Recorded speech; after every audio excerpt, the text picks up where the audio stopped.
meeting the challenge of change, that was the document that we put forth. And in terms of this title, why I thought it was particularly worthy, is that if you go back to the work that Jerry did in 1994 for the White House, we put out the report Sharing the Challenge. It was putting out the notion that this was a federal-state partnership, federal-state-local partnership, private partnership in terms of how we solve these issues. Right now, we're facing climate change issues, we're seeing changes in flood risk, so we're going to tweak it a bit. We're going to meet the challenge of change, is what we've discussed. This report comes from the Gilbert F. White Flood Policy Forum, held in September of 2015. And the reason why we met, it was the Federal Flood Risk Management Standard, which many of you heard about at the conference last year, which many of you have been following through the news, but it was really focused on this issue of climate-informed science approach, or CISA. So we're going to use the term CISA today, but when we use that term, that's what we're talking about. And the reason why this became important is that that was central to the implementation of FFRMS, but yet the conclusions everyone had was, what is it? People could not put their arms around it. People were scared of it. So our intent was to try and bring back some practitioner common sense to what this means. We're in a world that's changed. We certainly know that there are lots of things going on. The graphics in these particular pages tell you what you already know.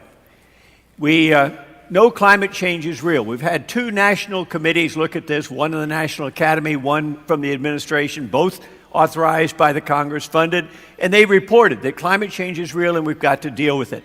You've seen, and we've seen around the country this year, that flooding is more frequent and intense, amazing amounts of rainfall, and we expect that to continue. The trends are on the charts and tell you what's really happening. Sea level is rising. It's rising faster on our East Coast and Gulf Coast than it is in other parts of the world. So we've got to deal with it. We've got so many places that will be affected by it and will impact our flood risk. We've got to make the decisions now that will impact what we're doing over a longer period of time. Too often today, we're focused on doing something for tomorrow, getting us back to where we were yesterday, rather than saying, let's move ahead to the future. And that's what this is all about. So the challenge ahead, adapting our management for future flood risk. As we began to look at what was happening with those future flood risks, first off, flooding conditions are changing. We did this at the forum, but we're going to do it here. This is a group of people who are educated, and we have a pretty good sense of idea in our neighborhoods what weather patterns look like, what storms look like, what's normal, and what's just kind of getting out there in terms of this has not happened before. In the last 3 years, if where you live, you have experienced a storm event that you would classify as being significant change, show of hands. Okay, looking across, we're probably talking about 40% of the room. Folks, I mean, that right there is a testimony that when you've got people in this business that know what's happening with these conditions, you've got a sense that goes beyond statistics, you've got a sense that goes beyond policy debate, that something's changing, something's afoot. What we heard from Jim Morris today, and he was the perfect setup for what we're going to talk about. Stationarity assumptions no longer work. All right, in simple terms, for those who are not hydrologists, what we basically said, what we say in hydrology is that what happened in the past will be repeated in the future. That's the number one assumption we put into our assumptions of hydrology. Now, the true statisticians don't beat me up for being too simplified, but in general, that's what we're talking about. That no longer works. We are facing an uncertain future because we are going to be experiencing events that fall outside the norm from a statistical standpoint. Also, we know that we're going to have to be building resilient, but a key message is that resilience is more than building stronger. We've got this updated flood risk management standard that is going to talk about the future for federal investments. Too often in the past, what we've done is look at the federal investment, and it has been swayed by people who want something to take care of their particular area for right now. And what the president has said, and his personal involvement in this particular project is real, is that it doesn't make sense to go back and make things like they were. What we need to do is address what the future will bring about, especially in terms of climate change. So we want to look to the future with an idea that the money we invest will be useful for the next 50 years or the life of the particular project. So federal investments must be resilient to climate change and other events that are going to take place. And we know AECOM's report a couple of years ago talked about the impact of population increases on the flood potential in this country.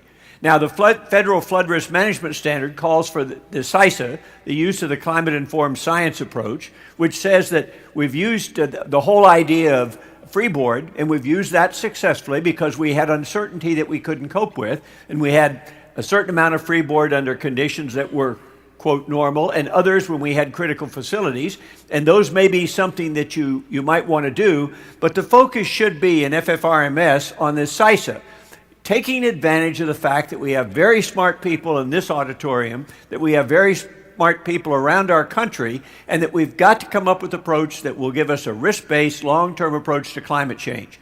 And at the same time, as we move forward with our approach, what can we do to consider nature-based and natural approaches to doing flood risk management? How do we bring nature into something that will give it probably more longevity than something that is made out of concrete or brick or wood or whatever? We want to make this a key part of our future. We also know with the implementation of FFRMS and CISA that it's going to take significant interaction between the federal agencies. This is already taking place. When you talk to people in this room, I mean, Maria Honeycutt, and there's other folks from FEMA, others that are involved with this, these discussions are taking place. They're being shaped today. And how they resolve certain issues into an uncertain future is going to be significant. Some of the issues that we think that are going to be important to look at is, for example, there are, in the FFRMS, there are exceptions for what's called an emergency, but lacks definition. So what is an emergency? Our recommendation is that if it is a response or recovery issue, it's an emergency. If it is mitigation type activities, it is not an emergency. How do we apply benefit cost analysis to future change? Corps of Engineers in particular, but also FEMA mitigation programs, use a benefit cost test. For those of you who went through any type of college economics, macroeconomics, think about how you calculate the rate of return if your benefit is long into the future. So if we're making investments today where we're looking at risks that may not materialize for 40 or 50 years, how do you calculate the BC in a meaningful way to invest? So that's going to become a significant issue. Probably is going to require a policy fix versus a math fix to move forward. Also, CISA and Riverine systems. We'll be talking more about this down the road, but there has been a lot of consternation in terms of how do we apply CISA and Riverine systems. And what we'll be talking more about down the road is we just need to do it. How do we build cooperation and collaboration among federal agencies, and why is it important? Well, we certainly know our partners are here from these agencies, and they're working hard on this. But one of the things that came out of the forum, where there's some areas, Doug's mentioned some already, but areas where we need to be sure the federal agencies are closely tied together and of greater importance working with you. The first challenge would be having it as a must. There can't be things where the federal government goes off and comes up with a program or a procedure, gets comments, but not moving ahead without being sure that you understand what they're doing and how it's going to impact you. The challenge, for example, would be implementation by multiple agencies. Suppose you're in a community and one agency comes in and says, we're going to use CISA, and our view of CISA is it's going to have a base flood elevation that we're going to apply of 38 feet. Another one comes in and says, no, we think our CISA is better than yours and it's 42 feet. Another one comes in and says, I'm going to use the Freeboard approach and it's at 41 feet. You're the mayor, the city manager, the floodplain manager. How are you going to coordinate that? We believe that something needs to be done to bring that together. And we're suggesting that for every subhydrologic basin, we have a federal lead that will coordinate the activities of the particular agencies involved in that particular basin, so that we have one approach that you can go to and work with. At the same time, we recognized in this report that for many years we had something called the Unified National Program, called for in the 1968 National Flood Insurance Program Act. And it said we need to have a collective, collaborative approach to dealing with flooding. A report came out in 76, 79, in the 80s, and one in 94, but nothing since then that would bring together and show the responsibilities at the federal, state, and local level for flood risk management. And so we urge the federal government to move ahead with reissuing bringing up to date the Unified National Program. Jerry and I were talking yesterday about the Unified National Program. We realized there are attendees at this conference who were not yet born the last time we updated the UNP. That's a problem.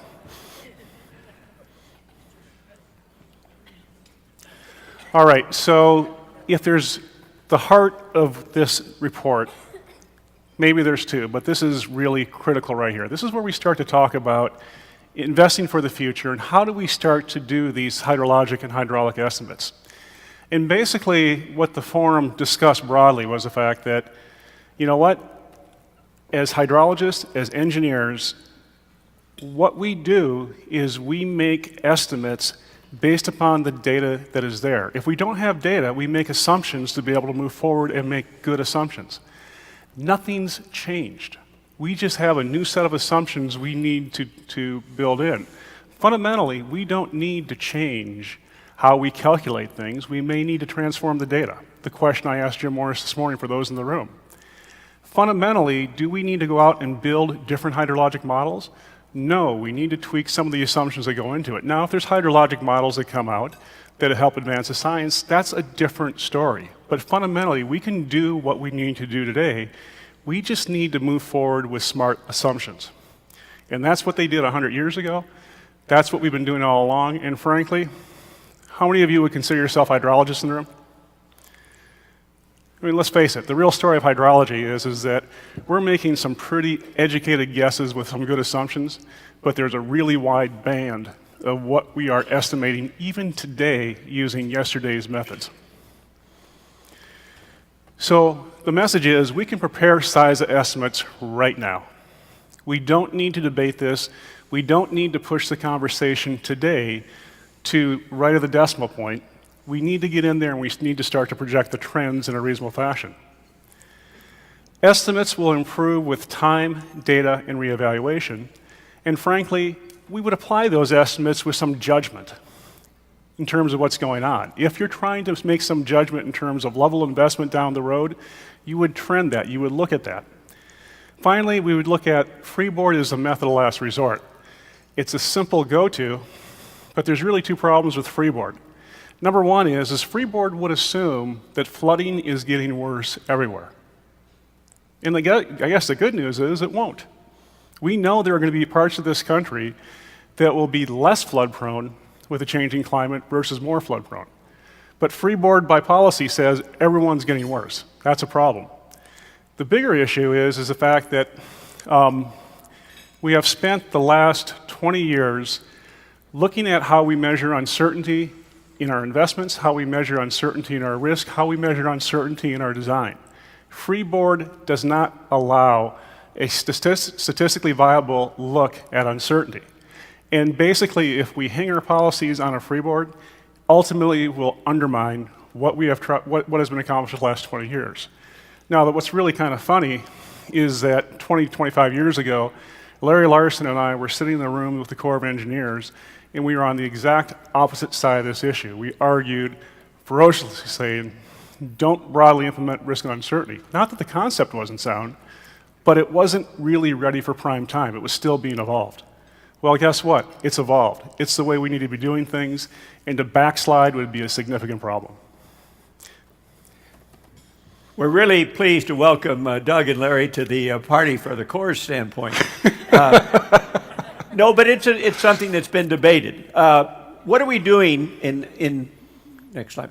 What are we doing here in communicating the risk that we're talking about? Because that's what it's all about. It's the community that you represent, the community to whom you speak. Do they understand what's going on?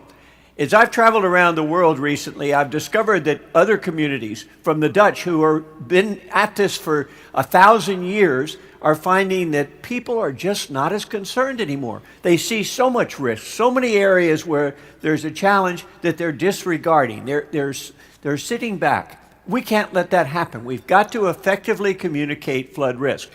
Fortunately, there's a track here in this particular meeting that's dealing with that, but there's so much more that needs to be done. In terms of mapping, the regulatory products alone won't do it. We've known for a long time that the firm is useful for flood insurance rates, but it's not useful for trying to sell the community on what's going on.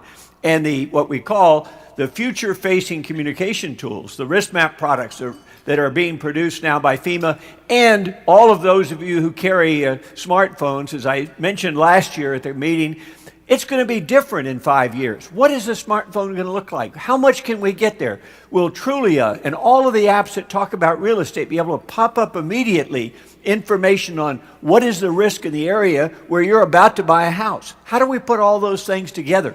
That's the challenge for our community, to not give up and to recognize that the interest, the challenge of understanding more is waning. We've got to restore that, and we've got to have effective communication tools. So mitigating future risk. You're an audience of experts in mitigating future risk. So truthfully, a lot of this page was written for people on the Hill or other elected officials that might need a little bit of background. But what's the important takeaway as experts? Number one is we need to be communicating to folk that current investments will be impacted by a changed climate. That's happening. Every investment decision we are making today in most locations will see some level of impact by a changed climate. The dialogue on how we adapt can no longer be delayed. We need to begin to implement things smartly. You're seeing certain sectors of private industry starting to do this. You're starting to see this in other areas. But the key on the data issue, Gilbert White summarized this topic very well years ago when he said, we have enough information to act, so let's act. Does not mean that we should not be investing in more data. It does not mean we should not be refining estimates with time. But failure to act now is going to be setting us up for huge cost, huge expense, huge loss of life, and it's within our wherewithal to begin to think about this smartly today. We end up making recommendations, and the recommendations, as Doug has said, are going to be designed to go to the Congress, to policymakers, to people in your communities, so they'll understand what is this CISA and what is going on with the Federal Flood Risk Management Standard. If I could sum them up, it says that if you have a flood risk management standard, CISA version 1, what we've got right now, is better than version none. We can't wait to make it better. We can't wait to work on the fringes of this. Let's get moving with it, and that's our recommendation. Agencies have got to move on this with seriousness. Now, this is not a hit on the agencies, but it is saying that this is something that can fall into line with 100 other programs. It can't. It's got to be moved ahead because we're facing these challenges today. And we need to move ahead and find out what we don't know about CISA and how we can implement it speedily. The policy issues that we find as we go through this process need to be addressed. If you've got a policy issue, that's what ASFPM is for. You get those policy issues to the people that are working these. We surface them both within the federal government and outside the federal government so that they can be addressed and dealt with. And lastly, imperative is this federal-state collaboration and cooperation. Nowhere before have we seen the need to have everybody working together because the clock is ticking, the speed of these changes is increasing, and we've got to do something about it. And we've got to do something about it as a team. So a report of this type, again, would not have been produced without an army that was there in terms of moving on. Including Jerry and myself, we had a large number of folks leading this. And when you get the report, read that, and if you see these people, say thank you. But I also would like to specifically acknowledge the $25,000 in corporate sponsorships we got for this event. And so, rather risk in terms of my eyesight not being able to read all the names there, you can see what they are. But if you work for one of the firms on the screen, please stand up. If you work for one of the firms that's listed as a sponsor, please stand up.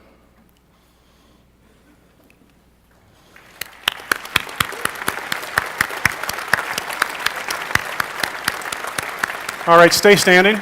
Stay standing. If you are an individual donor of the foundation, please stand up. All right.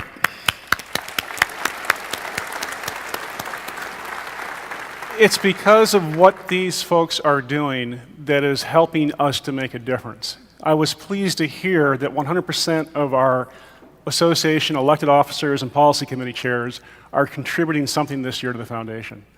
We're incredibly proud of what we're accomplishing, and it would not be done without the donations and the volunteerism. And frankly, for this report, we owe a big thanks and gratitude to Bruce Bender, Kamer Davis, Christina Mell, and George Riedel. Basically, Bruce and Kamer in particular, was the lead writer that helped shape this.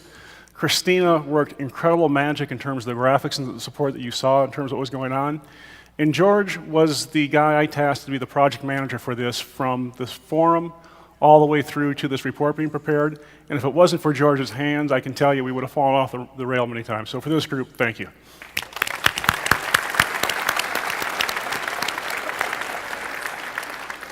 So my closing message is, this is a good report. Read it. We want to have your feedback. We want to see your engagement and involvement with the foundation. And we appreciate everything that you all do for us. So thank you very much, and we're open for if anyone has any questions or comments, and whoever I'm going to hand this over to next.